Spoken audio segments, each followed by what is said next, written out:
السلام علیکم دوستو آج ہم بات کریں گے خلافت عثمانیہ کا اختتام کس طریقے سے ہوا۔ دوستو 10ویں صدی عیسوی کا یہ دور تھا جب صلیبی جنگوں کی صورت میں مسلمانوں پر قحط برپا ہوا۔ یہودی مسلمانوں سے ماضی کا بدلہ لینا چاہتے تھے۔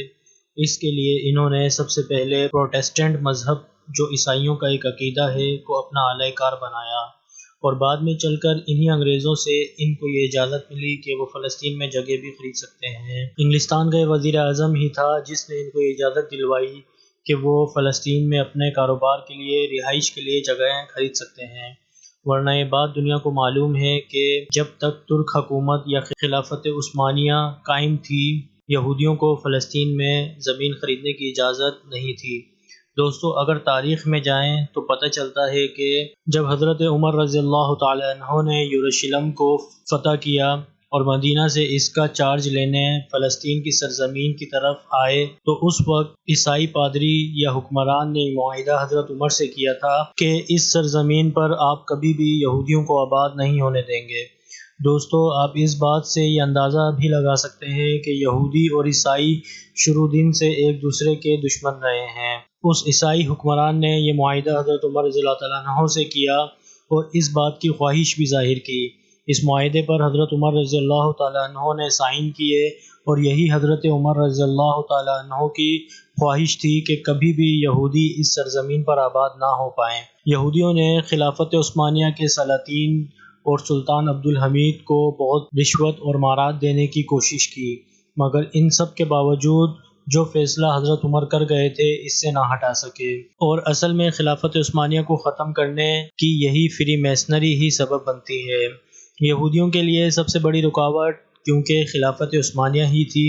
یہودی یہ بات سمجھتے تھے کہ اگر خلافت عثمانیہ کی طرف سے اعلان جنگ ہو جاتا تو تمام دنیا کے مسلمان اکٹھے ہو جائیں گے۔ دوستو اگر تاریخ کے اوراق پلٹے جائیں تو حضرت سیف الدین رحمۃ اللہ علیہ کا واقعہ بھی جاننا ضروری ہے۔ حضرت سیف الدین رحمۃ اللہ علیہ کو انگریزوں نے قیدی بنا لیا اور مالٹا نامی ایک جیل میں قید کیا ہوا تھا۔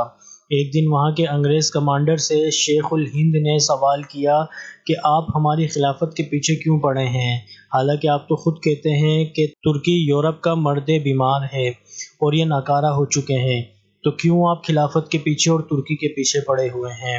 اس انگریز کمانڈر نے جواب دیا کہ ہمیں ڈر ہے کہ کہیں خلافت عثمانیہ کی طرف سے جہاد کا اعلان نہ کر دیا جائے۔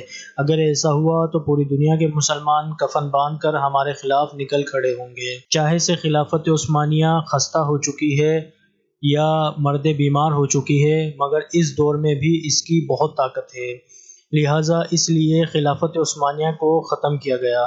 دوستو نقشہ آج بھی وہی ہے جہاں پہلے تھا، لیکن فرق صرف اتنا ہے کہ اس وقت یہودی عیسائی آپس میں دشمن تھے، مگر آج عیسائی یہودیوں کے زیر تسلط ہیں۔ دوستو پروٹسٹ عیسائی تو یہودیوں کے ہاتھوں میں تھے، یعنی ان کے غلام تھے، مگر انہوں نے کیتھولک عیسائیوں کو بھی اپنا غلام بنا لیا، اور باقاعدہ پاپ جو ان کے فادر کہلاتے ہیں نے یہ فرمان بھی جاری کر دیا تھا کہ ہمارے یسوع مسیح یعنی خداوند کے قتل کی ذمہ داری ان یہودیوں پر نہیں رہی۔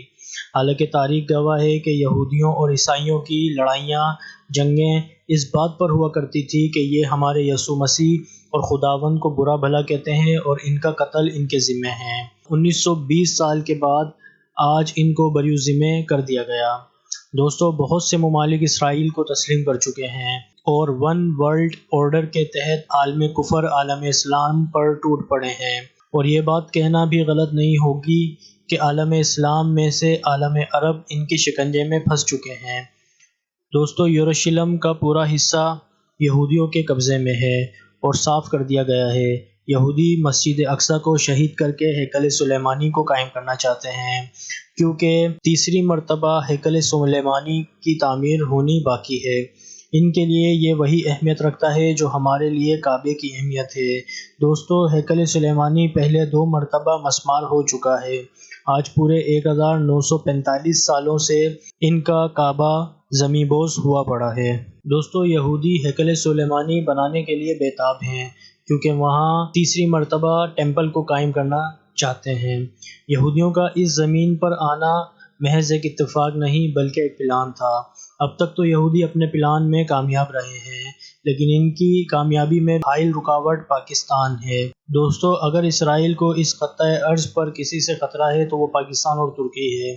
اب اس نے اپنا پلان ان دونوں ممالک کے لیے تیار کر لیا ہے، جس طرح خلافت عثمانیہ کے خلاف کیا گیا تھا۔ دوستو، پاکستان نے کبھی بھی اسرائیل کی کسی بھی پلیٹ فارم پر حمایت نہیں کی، اور کئی ایک مرتبہ پاکستان کے ہاتھوں اسرائیل کو منہ کی کھانی پڑی۔ دوستو، اسرائیل، انڈیا اور امریکہ پاکستان کے خلاف ایک ہو چکے ہیں۔ ہمیں اپنے وطن عزیز اور اسلام کے اس قلعے کے لیے دعا اور اس کے دفاع کے لیے ہمیشہ تیار رہنا چاہیے۔ پاکستان زندہ باد۔ دوستو، اگر ہماری یہ چھوٹی سی کوشش آپ کو اچھی لگے تو ویڈیو کو لازمی لائک کریں، شیئر کریں اور ہمارے چینل کو سبسکرائب کریں۔ شکریہ۔